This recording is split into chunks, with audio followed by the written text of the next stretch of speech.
Therefore women do not like me.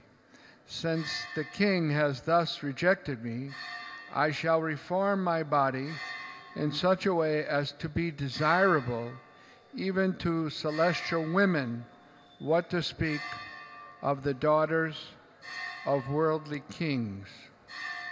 Text number 43. Muni pravishita shatra kanyanta puram ridhimat vritas raja kanyabhir ekam panchashatasvaraha. Translation.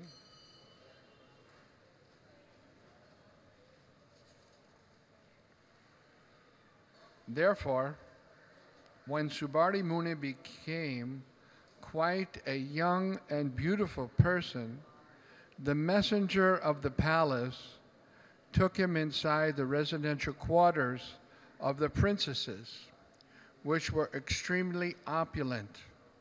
All 50 princesses then accepted him as their husband, although he was only one man. Text 44.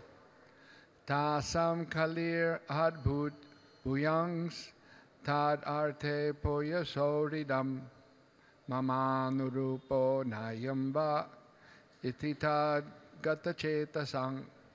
Translation. Thereafter the princesses, being attracted by Sobari Muni, gave up their sisterly relationship and quarreled among themselves, each one of them contending, quote, "This man is just suitable for me and not for you," unquote. In this way, there ensued a great disagreement. This is text number 45 and 46. This one we'll chant together. Sabhavrichastabhir aparniya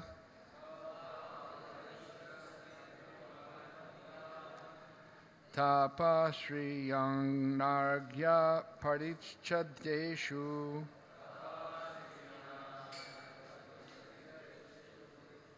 griheshu nanupavanamalambha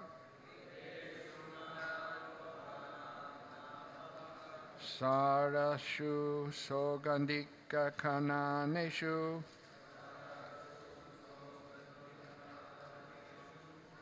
maharha shayasana vastrabhushana snananu lepab yavahar amal yakai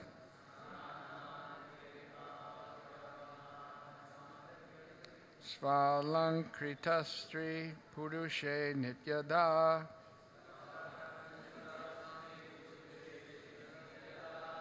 Reme nugadya dvijabringavandishu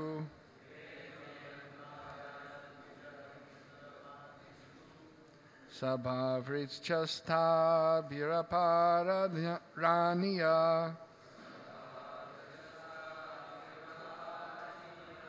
tapashriyanagya parichadeshu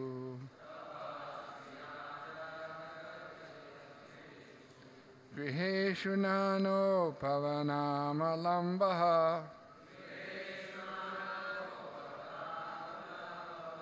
sareshu sogandika kananeshu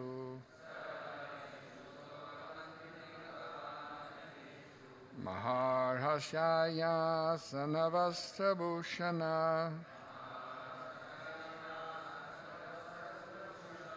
snananulepe yavahara malyakai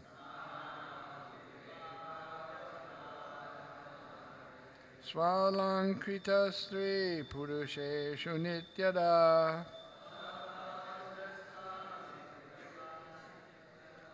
reme nugaya dvijabringavandishu sabhavricchastha bhiraparaniya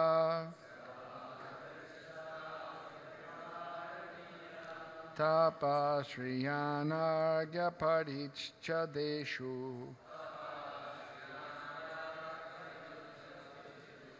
griheshu nano pavanamalambaha sarashu sogandhika kananeshu maharhashaya sanavastrabhushana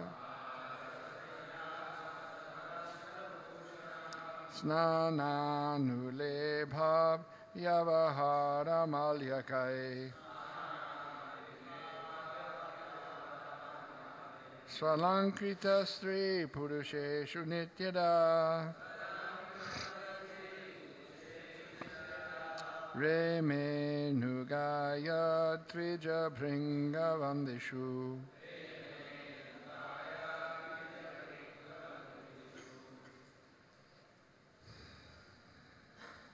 Someone else?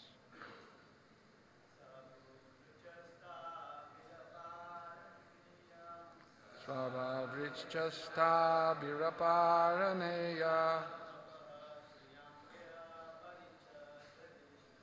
Tapa Srihangra Parichatiteshu Griheshu Nano Pavalamba Bamba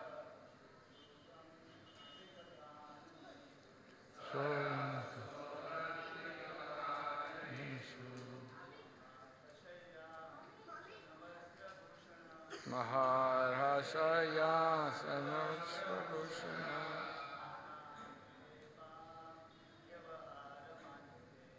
Svavanudeva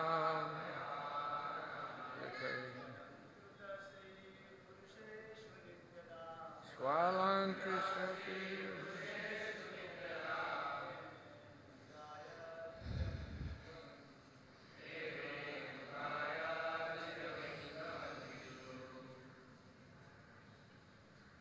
Ladies?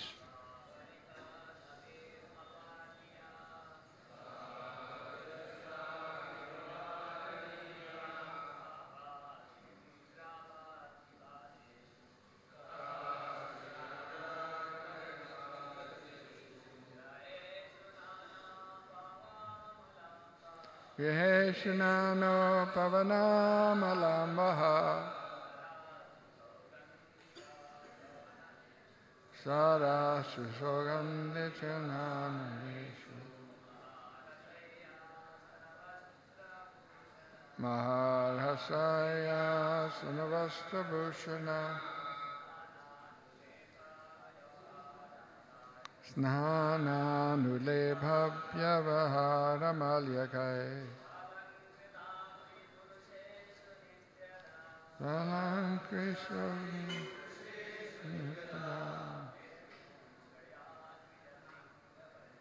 Remenugaya Dvijabhringaya. Ladies?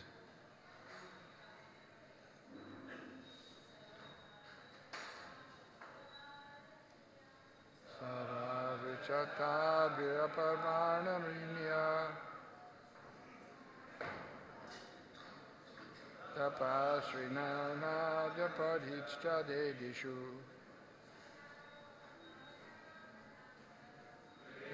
Sunano Pavanamalambaha Sarashu Sugandhadika Sangamshu Maharashaya Sanavastavushana Snananudevan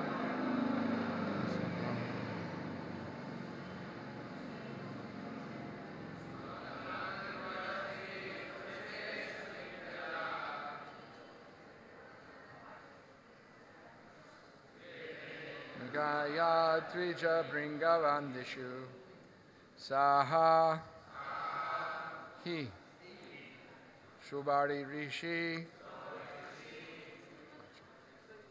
Bahuricha quite expert in utilizing Vedic mantras. Tabihi, with his wives. Aparaniya, unlimited. Tapaha, the result of austerity. Shriya, by opulences. Anargya, paraphernalia for enjoyment. Parichadisu, equipped with different garments and dresses. Griheshu, in the house and rooms. Nana, varieties of. Apavana, parks. Amala, clean. Ambaha, water. Sarashu, in lakes. Upavana,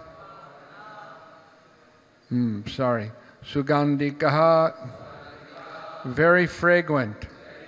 Kananeshu, in gardens. Maha-arha, very costly. Shaya, bedding. Asana, sitting places. Vastra, clothing. Bhushana, ornaments. Snana, bathing places. Anulepa, sandalwood. Abhyavahara, palatable dishes. Malyakai, and with garlands. Solankrita, properly dressed and decorated. Stri, women. Purusheshu, with men also. Nityada, constantly. Reme, enjoyed. Anugayat, followed by the singing of. Dvija, birds. Bringa, bumblebees. Vandishu, and professional singers. Translation: because Sobhari Muni was expert in chanting mantras perfectly, his severe austerities resulted in an opulent home with garments, ornaments, properly dressed and decorated maidservants and manservants, and varieties of parks with clear water, lakes, and gardens. In the gardens, fragrant with varieties of flowers, birds chirped and bees hummed, surrounded by professional singers. Subhari Muni's home was amply provided with valuable beds, seats, ornaments, and arrangements for bathing, and there were varieties of sandalwood creams, flower garlands, and palatable dishes. Thus surrounded by opulent paraphernalia, the Muni engaged in family affairs with his numerous wives. Purport: Shobhari Muni was a great yogi. Yogic perfection makes available 8 material opulences: Anima, Laghima, Mahima, Prapti, Prakamya, Ishitva, Vashitva, and Kama Vasayita. Shubhari Muni exhibited super excellence in material enjoyment by dint of his yoga perfection. The word Bhavricha means expert in chanting mantras. As material opulence can be achieved by ordinary material means, it can also be achieved by subtle means through mantras. By chanting mantras, Shubhari Muni arranged for material opulence, but this was not perfection in life, as will be seen. Shubhari Muni became dissatisfied with the material opulence and thus left everything and re-entered the forest in the Vanaprastha order and achieved final success. Those who are not Atma Tattvavit, who do not know the spiritual value of life, can be satisfied with external material opulences. But those who are Atma Tattvavit are not inspired by material opulence. This is the instruction we can derive from the life and activities of Sobari Muni. Om Ajnana Timidhandasya Jnananjana Chalakaya Chakshurun Militam Jena Tasmai Shri Gurave Namaha Mukam Karoti Vachalam Pangum Langayate Ganim Yat Kripa Taraham Bande Shri Gurun Dinataranam Paramananda Madhavam Shri Chaitanyeshwaram. So, we see here that Subari Muni is described as a mystic yogi. And he was living in the Jamuna, meditating. And by seeing the agitation of two fish having sex, he became agitated. And he approached the king of Mathura for giving his daughter. He had 50 daughters, so he asked for one daughter. And because he was meditating a long time underwater, and he was old, he didn't appear very attractive. So he changed himself, right? By his mystic power, he became a very handsome young man. And then the king must have agreed, and the daughters saw this handsome young man, and they all wanted to marry him, right? So he married all these ladies, right, the princesses. And in order to provide for them, he, by his mystic powers, right, yogis, they perform austerities. And by performing these austerities, they can get some siddhis, right, which are mentioned in the purport. Anima, right? Anima means that they become small. They can become so small, they can enter even into the atom. That's pretty small. So if you have a solid table here, right? To us it looks solid, right? Solid object. But in reality, it's made up of atoms. And those atoms have a nucleus, protons, neutrons, and they revolve around the nucleus. So if the neutrons and the protons are moving around the nucleus of the atom, right, they have their orbits, then what do they need to move? Space. Got to have some space, right? If they're moving, they need some space. If you put heat, they move faster. And due to the friction of the atoms, fire comes out. Right? I'm not a scientist. But what's mostly here is space. But at the same time, to us, it appears as though it's solid. I can't go through this table.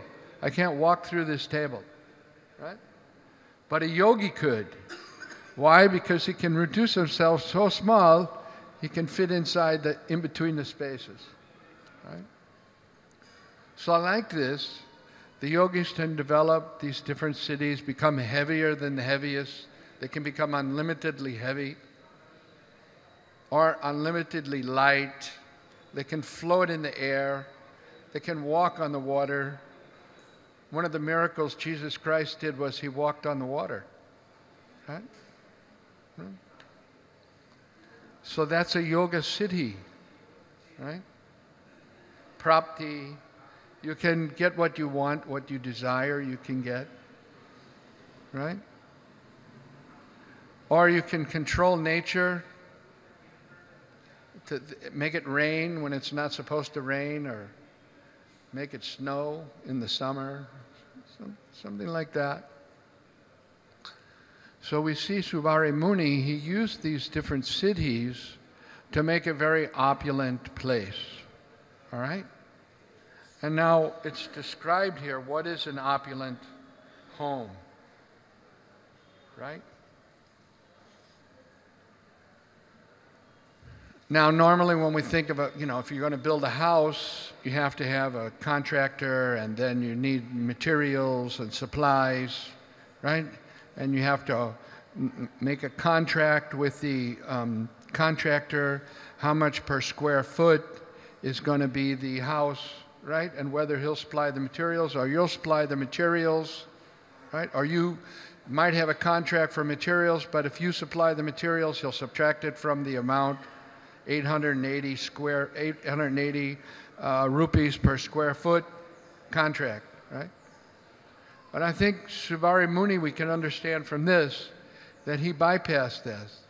He didn't make contract, he just chanted a mantra. Om. Right? He didn't need a contractor. He just chanted a mantra. He was very expert at chanting mantras. So he made this beautiful palace. Must have had lots of rooms if he had 50 wives, right? And along with the beautiful palace,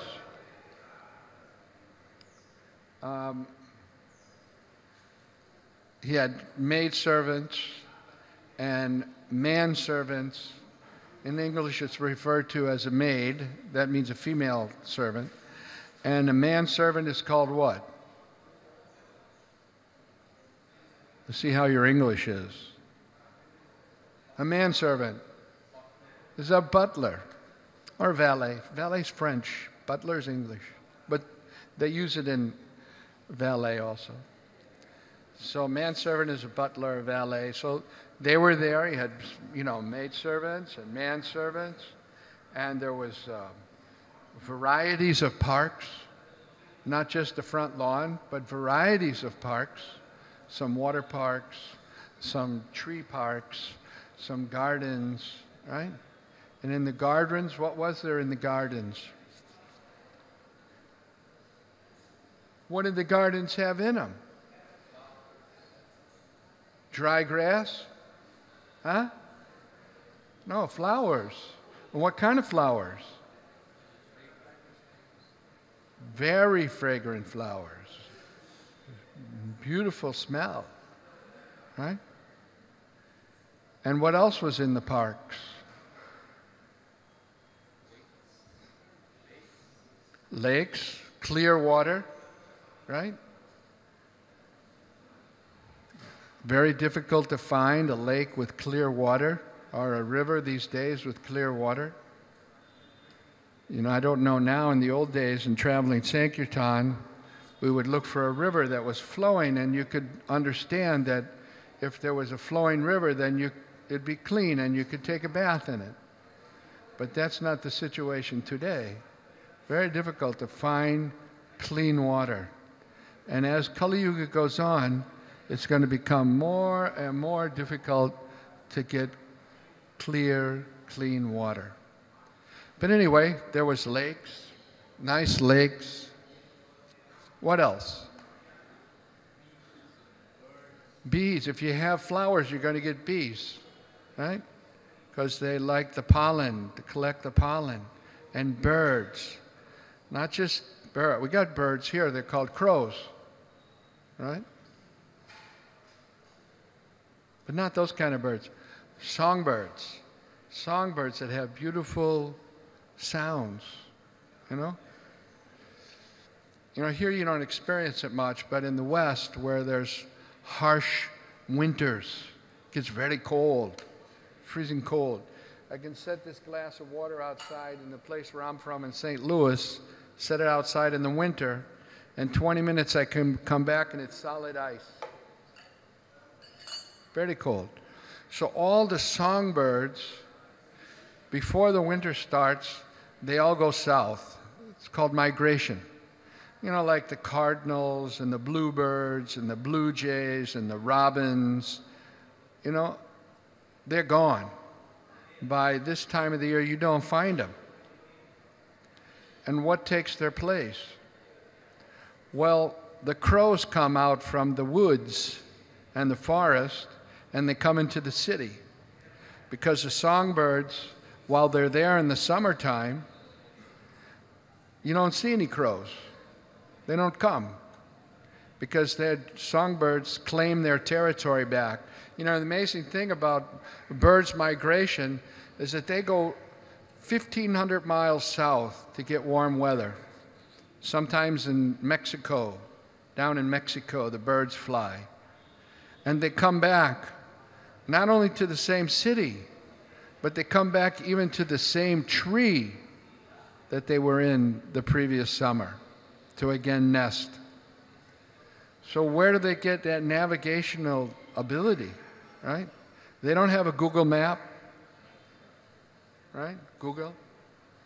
Some people call it Google Guru. I go to my guru, Google, and ask the question, I get the answer. So nowadays, people's guru is Google. But these birds, they're coming back, and they're coming back to the same spot to nest year after year. How is it possible? Well, the scientists call it instinct. It's by instinct. Now, what is that instinct, right? But as devotees, we understand that the Paramatma is there even within the bird, right? It's there within the heart of even of all living entities, whether it's a human body, whether it's a bird body, and the Paramatma guides them. So anyway, we can understand lots of arrangements, beautiful beds and chairs, nice curtains. Everyone has got lots of arrangements for bathing, not just a common bathroom like in the Brahmachari ashram, 55 men, lots of bathrooms, right? And ornaments, gold, everyone's wearing gold, and nice sandalwood, right? Sandalwood cools the body, so it's a very important cosmetic, sandalwood. Now you can't find sandalwood even if you want to, right? It's not available. It's against the law to grow it. I don't know why, but it's against the law to grow it. You can't buy it for less than 1 lakh of rupees if you want to buy sandalwood oil for a kilo, more than 1 lakh of rupees, right? If you can find the real thing. Mostly you won't be able to. But in this time, there was plenty of sandalwood creams, flower garlands, and nice dishes, palatable dishes. So the Muni, the yogi, he by his chanting of mantras, he made all these things, right? He didn't go to the office. He didn't go to the factory. He just chanted mantras. Right? So he started to enjoy there in various ways with his wives. Prabhupada says, as will be seen, Subari Muni became very dissatisfied with material opulence and thus left everything and re-entered the forest. So why did he become dissatisfied? I mean, he had everything. People are working so hard today to obtain these things, right? And Subari Muni got them. He had it all, right? But he became dissatisfied. So we can understand from this that material things, material opulences, aren't satisfying. But Prabhupada says, he qualifies that. He says in the purport that if someone is not Atma Tattva Vid, they don't know the value of spiritual life, can be satisfied with external material opulences. So there's two kinds of people. And one kind of person doesn't have any knowledge of Atma Tattva, right? And the other person does. So the person who has knowledge of Atma Tattva, they can't be satisfied with these material arrangements. Right? And those who are ignorant of Atma Tattva,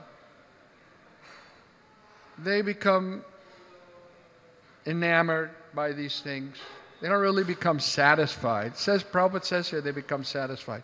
But what that satisfaction means is that they don't know anything better. They don't have experience of something better. How many here have gone to Vrindavan? Raise your hand. Right.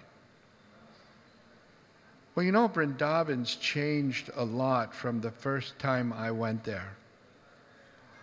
From the first time I went there in Vrindavan, there weren't so many monkeys, but there were a lot more pigs. A lot more pigs.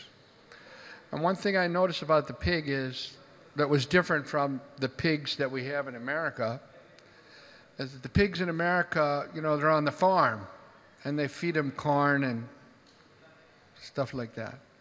But I noticed the pigs in Vrindavan, they were just roaming the streets, which I had never seen before. You know, they used to keep pigs in a pen, you know. Not only they were roaming on the streets, but they were eating from the gutter, right? I had never seen that before. So, and also the pigs looked very satisfied, you know, they were living in the swala, in the mud, but they were okay, right? So this is the kind of satisfaction when you don't have Atma Tattva, right? For someone who has Atma Tattva, all of these things described, right, minus Krishna, becomes the same as the pigs swallowing in the mud, right?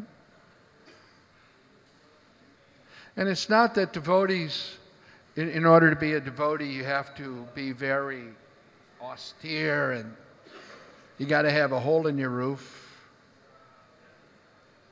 There were devotees that had holes in their roofs. Can anybody think of a devotee that had a hole in his roof?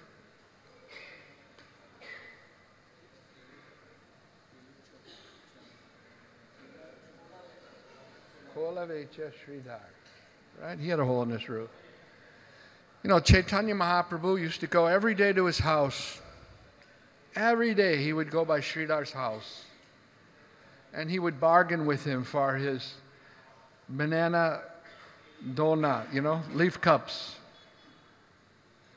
He was very poor, didn't have much money. And whatever money he got by selling these banana leaf cups, or the center of the banana, you know what that's called? It's called tor in Bengali. And from the tor, they can make, probably in Orissa too, sabji, right? Haridas? Tor sabji? Kaya? Kabhi kaya? Kaya, right. You can make sabji. So he'd sell the tor, and he'd sell banana flour. What's it called? Mocha. Mocha, right?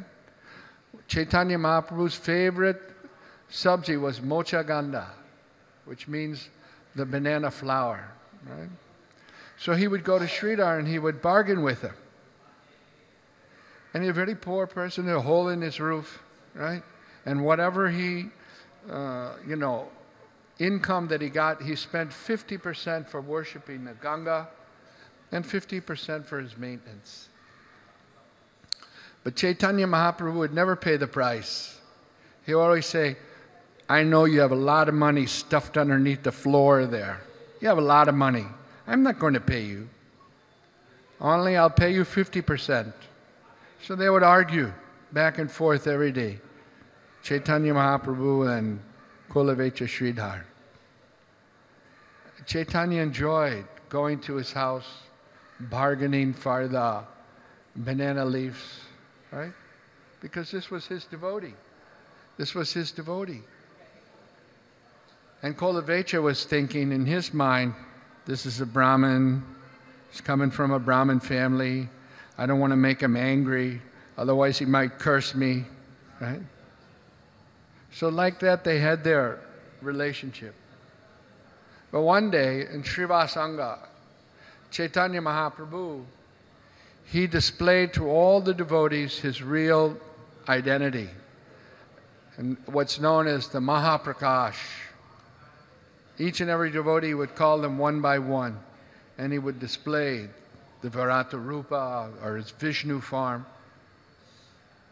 So he called Kulavecha, and he displayed his form as Krishna, and Lord Nityananda became Balaram. So he told Kulavecha Sridhar, he said, I want to give you all the yoga siddhis, 8 yoga siddhis that are mentioned here. And Kulavecha Sridhar, he wasn't interested in those yoga siddhis. He's not interested at all. He didn't want those. What he wanted was that the Supreme Lord, Sri Chaitanya Mahaprabhu, would simply come to his house every day, as he did, and bargain for his products. Because that way, he would be able to see the beautiful face of Sri Chaitanya Mahaprabhu and have darshan of his lotus feet, and with that he was satisfied. He didn't want anything else.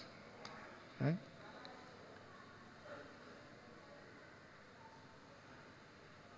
Shrivari Muni, he had become, although he had knowledge of Atma Tattva, he became diverted from that understanding Atma Tattva. Because a clear understanding of Atma Tattva is that as the small, insignificant Atma, we're part and parcel of Krishna, the Supreme Lord, and meant to be engaged in His service. So if we're not engaged in the service of the Lord, of course, we won't feel satisfaction. Whatever it is.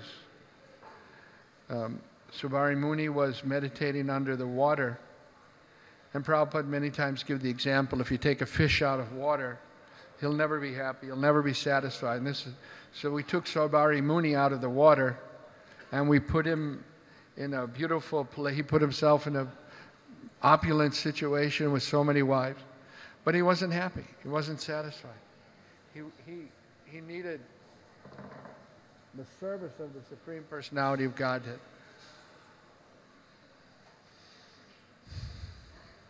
So this is the difference between the realization of a yogi.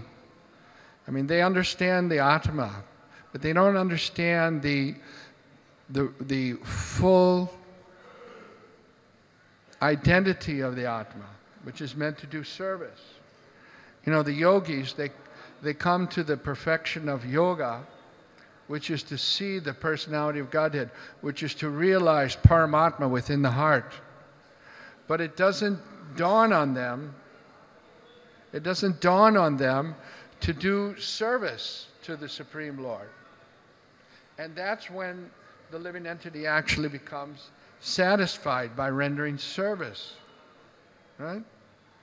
So that's why it said that yoga perfection, the perfection of yoga, is not complete with the yogis, right? With Paramatma realization. It's not complete.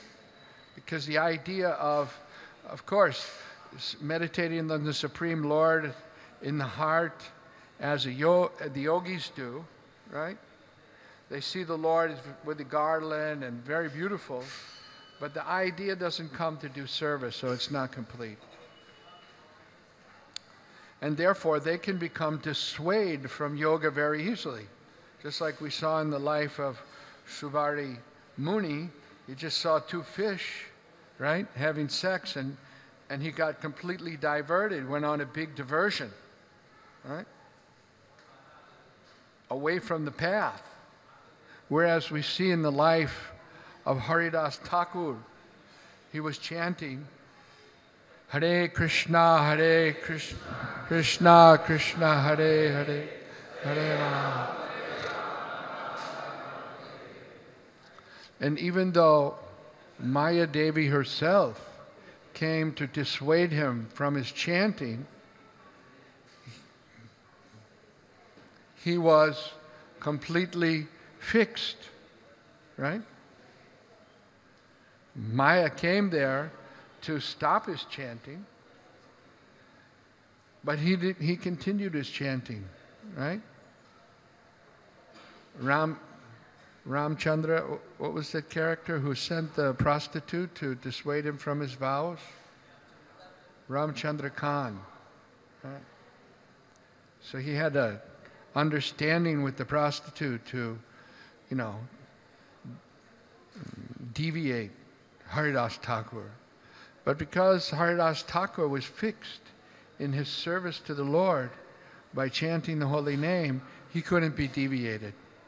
Right? Not only Thakur Haridas couldn't be deviated, but he purified the prostitute so that she began chanting, Hare Krishna, Hare Krishna, Krishna Krishna, Hare Hare, Ram Ram Hare. So this is the difference in the realizations of a yogi and a bhakta. A bhakta is fixed in bhakti. He has devotion for the Supreme Lord, and therefore he can't be dissuaded from the process of serving Krishna. In the neophyte stage, the bhakta can be dissuaded.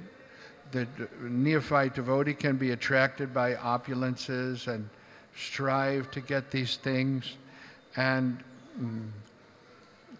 but in the ultimate end, he won't be satisfied. And he'll try to come back to the path. Because even a new devotee gets so much nectar from Krishna by trying to serve Krishna. Right? That if he goes away from devotional service to try to find that nectar in material things, he won't get it. So he'll have to come back. And Srila Bhaktisiddhanta Saraswati Thakur tells a story in that regard, to exemplify it. There was a zamindar who had so many bighas of land, he was planting rice. But his workers would leave, right? So when his workers left him, he was in trouble. Oh, he was telling another zamindar. So that zamindar gave him advice. When you have workers, what you have to do is feed them basmati rice and cow's ghee. You feed your workers basmati rice and cow's ghee. So I thought, okay, I'll try it. So his next batch of workers, they fed him basmati rice and cow's ghee every day, right? And then after some time, his workers were working. They were working hard. And then he started to shout on them. And they said, why will work on this for this guy? He's always shouting on us. So they left. And they went to other zamindars to work. And while they were working for the other zamindars, they realized they were missing something. What were they missing? Basmati rice and cow's ghee. So they came back to the zamindar and said, okay, we'll work for you. And the zamindar said to the other zamindar who gave him the idea, you're right, basmati rice and cow's ghee works. So the purport of the story is that the spiritual master, he gives the nectar in the form of the holy name. He gives the nectar in the form of hearing and chanting, right? Hearing Srimad Bhagavatam, the message of Krishna and Bhagavad Gita, that you can't get anywhere else. No matter where you go or what you try to do, that nectar is so wonderful and so powerful and so enlivening that even if you leave association with devotees, you'll still come back because of that nectar. Right?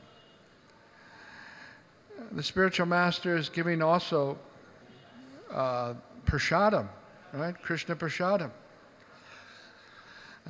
When things are cooked for Krishna with love and devotion, right? That food becomes mixed with the saliva of Krishna because he actually tasted it. He actually ate it, right? So it has a special aroma, it has a special flavor that you can't get anywhere else, right? So in this way, even if a devotee leaves devotional service, because of that nectar that he got, he'll always want to eventually he'll come back, for sure. So in the same way, Subari Muni, although he tried material enjoyment and he tried to,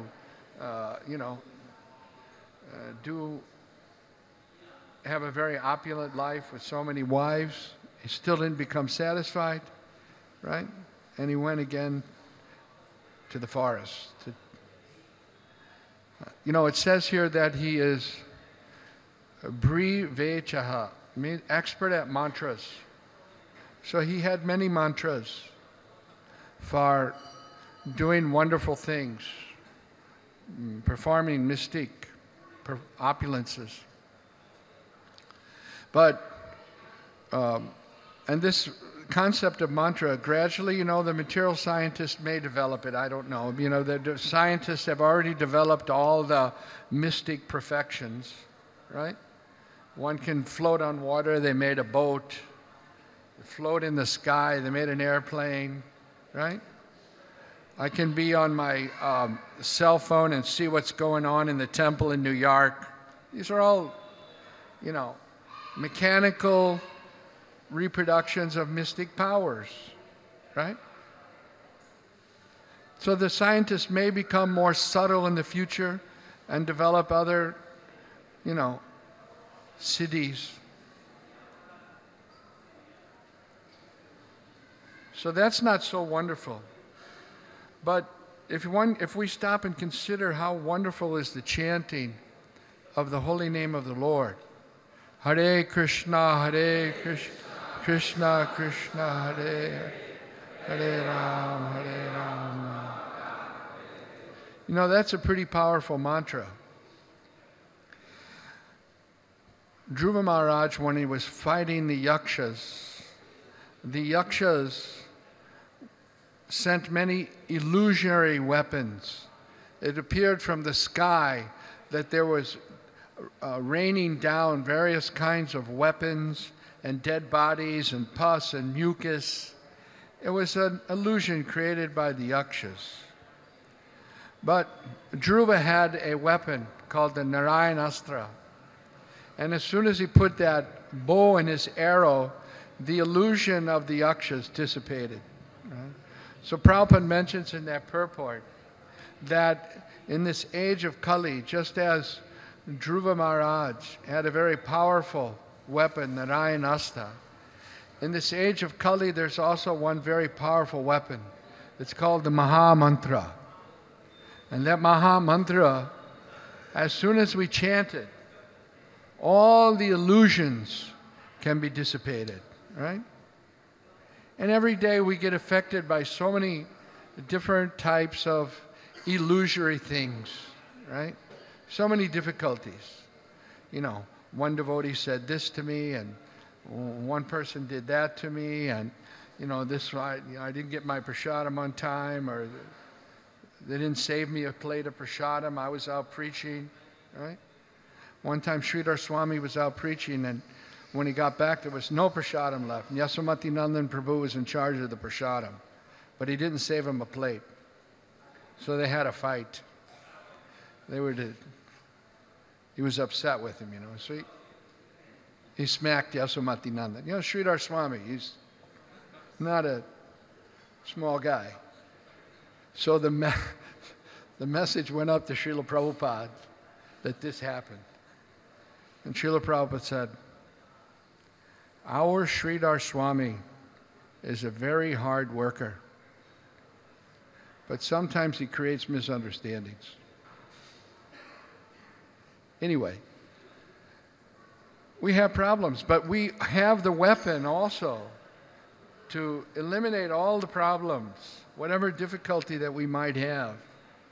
It can easily be dissipated if we simply chant. And if it's a big problem, you need to chant louder, right? As loud as you can. Hare Krishna, Hare Krishna, Krishna Krishna, Hare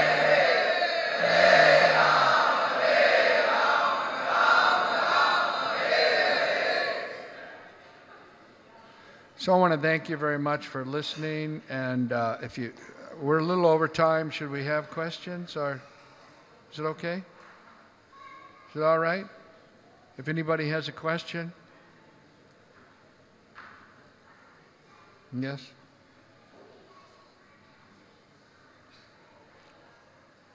Next. Thank you very much for nice class. Here we find that in due course of time, Saubhari Muni became dissatisfied and then he re-entered the forest for... Well, Prabhupada was explaining that in the purport, and in future verses we'll learn that, yeah. So, generally we find that sometimes in personal life or some outside other, people are not becoming dissatisfied. So, what it takes to become dissatisfied? Like when and how they... Well, actually they're dissatisfied, but they don't know what will make them satisfied. So even though they are doing things that they think will make them satisfied, they're working hard for that. And therefore they don't ever get, because they don't have Atma Tattva of it. They don't realize that, hey, wait a minute, this is not going to make me satisfied. They just keep trying. Some guy finds one girl and, it doesn't work out after a time, so he looks for another girl. And he never gets the realization that, well, wait a minute, maybe this larky budget business is not going to make me happy. Right? So they keep trying, right? So this is the problem, and until and unless they meet a devotee of the Lord who can change their life, by that is la matra, even a moment's association with a devotee, a person can get all perfection. Why? Because it's the ignition of, knowledge that comes from the Lord in the heart and saying, hey, wait a minute, guy, this is not going to make you happy. Until they get that association, they're stuck, right? And it looks like they're happy, but they're not really happy. They're just busy doing their nonsense. So how you can understand how important it is to follow the instructions of Chaitanya Mahaprabhu for the conditioned souls. He wanted the devotees to go out and meet them and give them that opportunity to come in contact with Lord Chaitanya. If you're out there on the order of Lord Chaitanya, it's as good as they came in contact with Lord Chaitanya. And if you give them a book and they give a donation for that book, it means that their material life is over. It's scuttled. It's mortally wounded. It's dead in time. So it's very important that we try to go out and meet the conditioned souls and give them that opportunity to come in contact with Lord Chaitanya's movement. And Lord Krishna says that there's no one more dear to me than someone who does that. So if we want to become dear to Krishna, then we should try to spread Lord Chaitanya's movement wherever you meet, wherever you go, whomever you meet, try to give them Krishna consciousness. Yes, Hanuman Prabhu.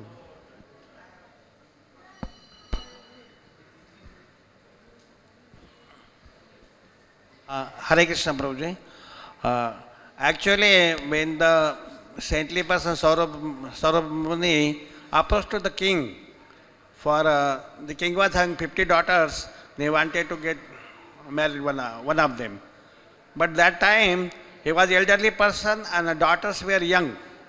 So king actually did not want to give him, but also same time he did not want straightway refuse. So he made a solution. He said, if they want to marry, I have no objection. When they come to interview, none of them want to marry. So then when he changed, he became young person, then all of them wanted to marry, and that's how they got all of them married, 50 daughters of the king. And then the trouble started. Yeah. Thank you.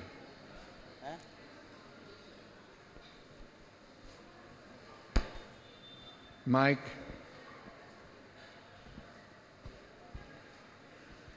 Hare Krishna Maharaj.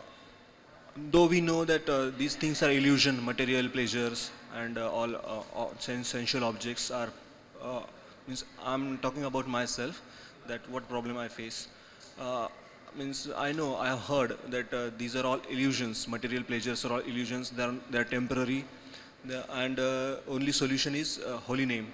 If we chant holy name repeatedly, continuously, consistently, then we mind get pure and but what happens that whenever material objects comes, means I forget to chant even holy name, and just mind want to enjoy that material enjoyment.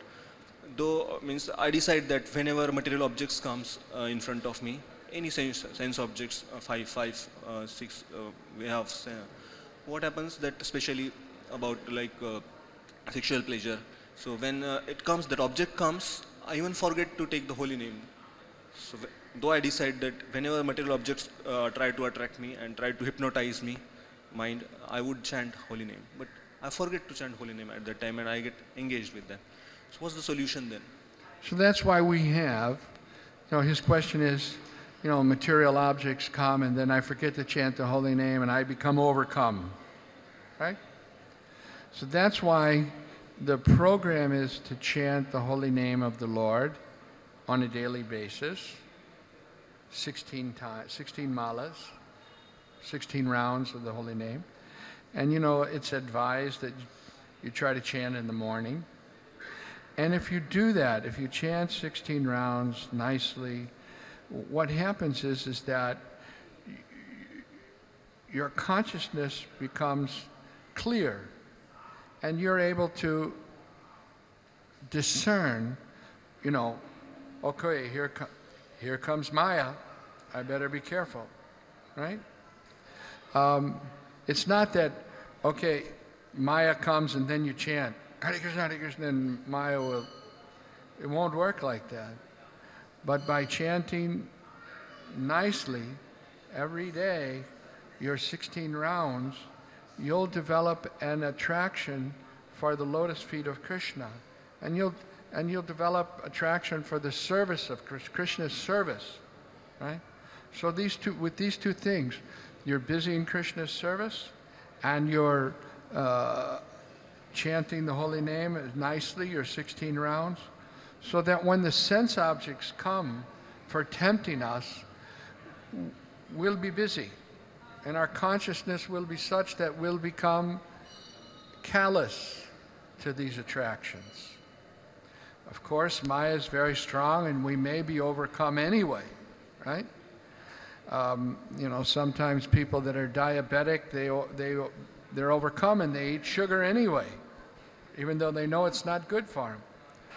But if you chant very nicely and you have some service that you're fixed up in, you're much more likely to become callous to the attractions of Maya than if you don't. It's a gradual process.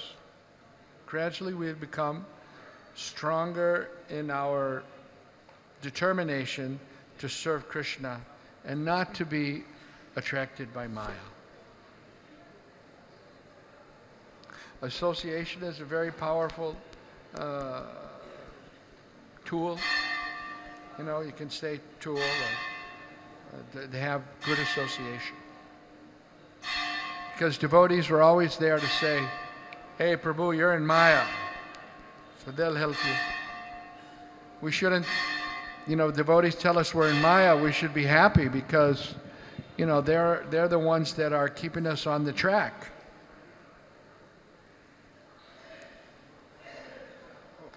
Okay, thank you very much. Grantaraj Srimad Bhagavatam ki jai. Srila Prabhupada ki jai. Nitai Gaur Premanandi Hari Hari Gaur.